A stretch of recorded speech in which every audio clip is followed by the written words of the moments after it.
Од продажба на градежни парцели, општините од Истокот планираат на 5 милиони евра.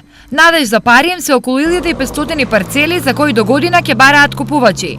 Со амбициозна програма се и помалите општини. Конкретно Македонска каменица очекува најмалку 60.000 евра, а на продажба ќе понуди 13 парцели. 3 градежни парцели за индивидуално домување со вкупна површина од 1085 метри квадрати, 2 градежни парцели со намена за мали комерцијални и деловни дејности со површина од 1116 метри квадратни и 8 градежни парцели со намена за лесна и незагадувачка индустрија со вкупна површина од 13.065 метри квадратни.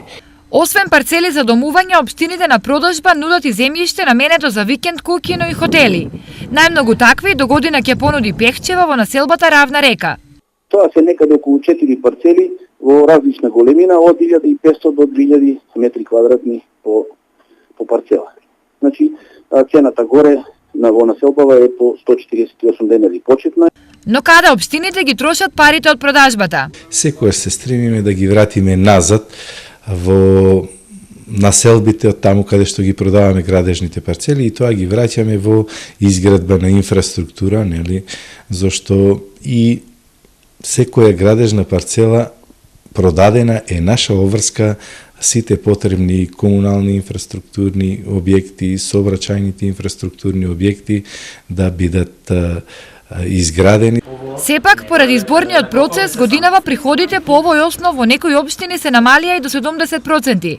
Примерот не е таков со Штип, кој годинава реализираше 3 објави. Кој што се реализира веднаш по изборите во текот на летото и пред околу 1 месец. Само, например, при последната објава од 22 понудени парцели, 19 се продадоа. На годишно ниво мислам дека 80% од објавените локации се продадени. Инаку градежното земјиште кое е во државна сопственост, општините го продаваат по почетна цена од 1 до 14 евра за метар квадратен, во зависност од намената.